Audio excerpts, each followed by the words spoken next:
미국 조지아주 부동산 전문가 김수영입니다. 이번에 그 7월 1일자로 조지아 부동산 계약서가 아주 많이 바뀌었는데 이 바뀐 부분에 대해서 궁금하신 분들 있을 것 같아서 영상을 만들었어요. 최근에 그 미국 리얼터 커미션에 대한 얘기들이 미디어에서 많이 나오고 있잖아요. 그 부분에 대해서 그 Preliminary Settlement Hearing 결과는 11월 26일에 DOJ, 미국 법무부 Department of Justice에서 최종 판결이 날 거예요. 그리고 우리가 쓰는 그 FMLS나 미국 전국 부동산 중개인협회에서 쓰는 그 MLS 시스템은 8월 17일자로 변경이 될 겁니다. 그전처럼 우리가 그 FMLS에서 그 바이어 에이전트한테 커미션 얼마 준다 이런 거를 마크하는 거가 이제 없어지는 거죠. 최근 몇 달 동안 그 커미션 문제로 인해서 루머도 참 많았고 그 중에서 제일 잘못된 얘기가 제가 보기에는 커미션이 6%에서 3%로 깎인다. 이렇게 절대적으로 미디어에서 얘기를 많이 했는데 커미션이 6%에서 3%로 깎이는 게 아니고 많은 셀러분들이 6%를 당연히 의무적으로 내야 되는 걸로 생각했었던 혼선이 있었던 것들에 대해서 미국 전국 그 리얼터 그룹에서 만든 그 MLS라든지 폼 때문에 혼란스러웠던 부분들을 재정비하는 시간이라고 보시면 될 것 같아요. 원래부터 커미션은 거래 조건에 따라서 달라지는 네고셔블한 거였는데 그거에 대해서 명확한 개념이나 그 언어를 계약서에 쓰고 우리가 쓰는 그 리얼터 시스템에도 그 반영을 하는 그런 과정인 거죠.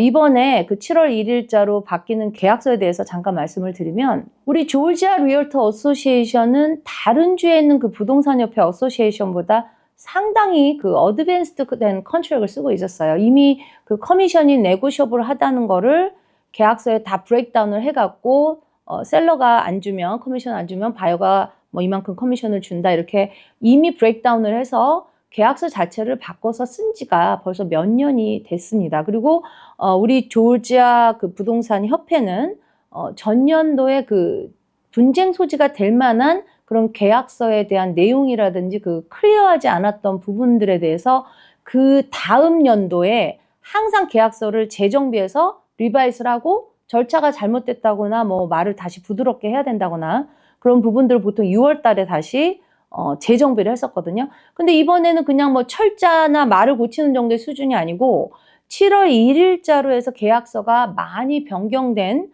그런 내용들을 이제 여러분들이 부지런히 클래스를 들으셔야 돼요.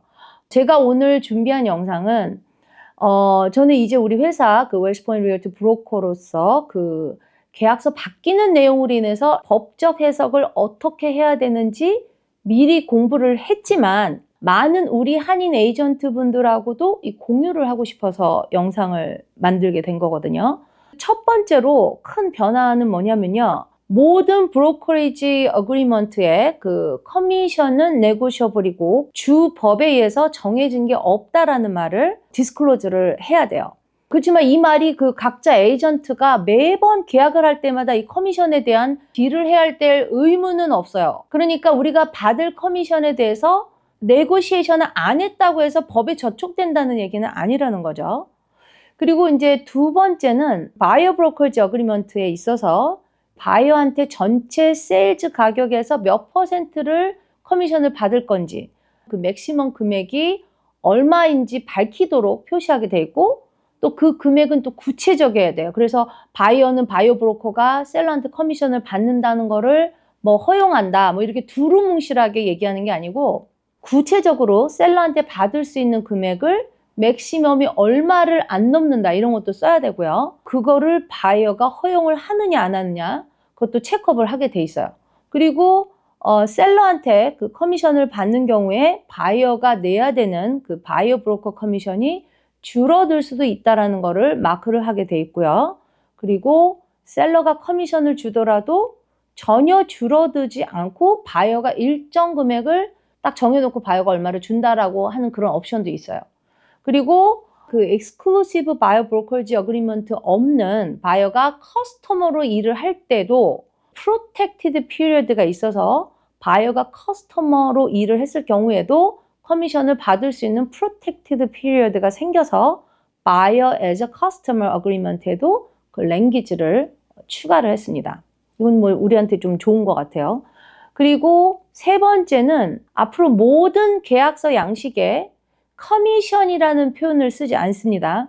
커미션이라는 말 대신에 compensation이라는 표현을 쓰게 됐습니다. 그동안 그 커미션이나 뭐 브로커 이런 말들이 왠지 좀 부정적인 의미로 느껴질 수도 있었는데 저는 이 compensation, 일에 대한 보상이라는 단어가 상당히 적절한 것 같아요. 우리가 사실 그 바이어들 모시고 뭐 수십 채 집 보여드리고 그런 것뿐만 아니라 뭐 융자도 잘하시는 분들도 알선을 해드리고 클로징 변호사한테 계약서 보내서 클로징 잘 되는지 해서 체크업하고 모든 클로징까지 하는 이 모든 과정들이 커미션이라는 말로 표현되지 못할 만큼 좀 하드워크를 많이 하잖아요, 우리가. 그리고 셀러 에이전트도 그 마케팅을 따로 해야 되는 그 마케팅 웹사이트 비용이라든지 야드 사인 꽂아야 되고 집도 깨끗하게 예쁘게 스테이징을 해서 바이어가 융자가 나오는지 그런 사람인지 아닌지도 다 베리파이 해야 되고 인스펙션 하기 전이나 하고 나서나 이런 거 신경 쓰고 끝까지 클로징 할 때까지 해야 되는 일들이 굉장히 많잖아요.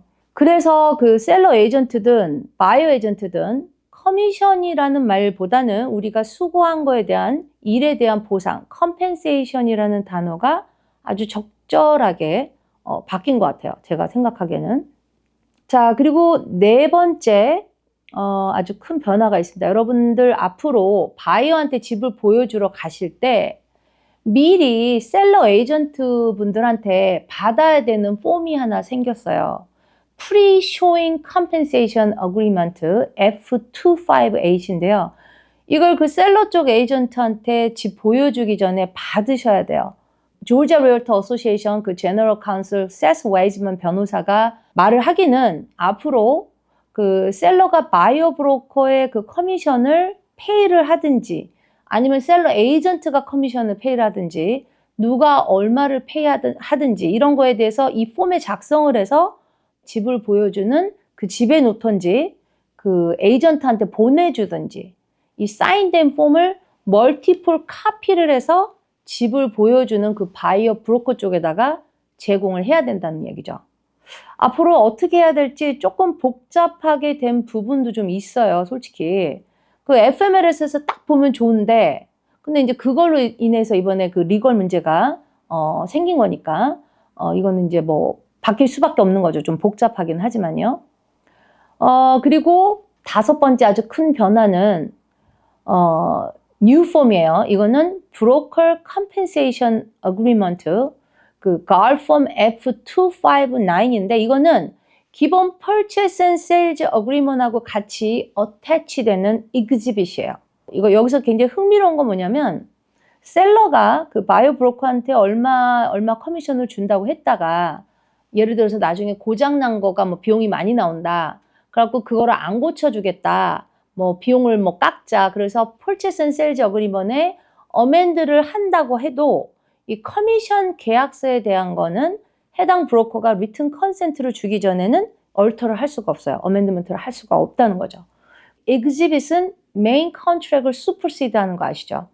그래서 이 form F259 넘버 2의 2를 한번 참고해 주세요. 이 브로커 컴펜세이션 어그리먼이 전체로 여러분들이 다 정독해 주시고 알고 계시면 너무 도움이 될 것 같아요.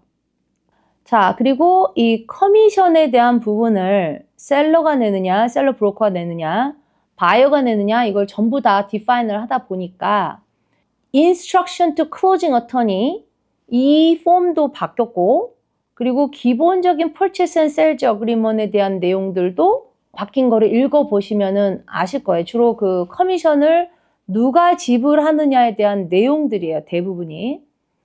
여섯 번째 큰 변화는 뭐냐면 작년에 그 플로리다에서 먼저 시작을 했지만 이번에 조지아에서도 법이 바뀌게 된 게 뭐냐면 영주권자가 아니거나 외국인이거나 아니면 외국 기업 그리고 미국의 기업이라 하더라도 외국인들이 주인인 바이어가 어떤 부동산을 살 경우에 10mile of a military base나 installation 아니면은 에어포트 그러니까 군사 시설 근처에 10마일 밖에 있어야 된다는 거예요. 그 안에 건 구입을 못해요.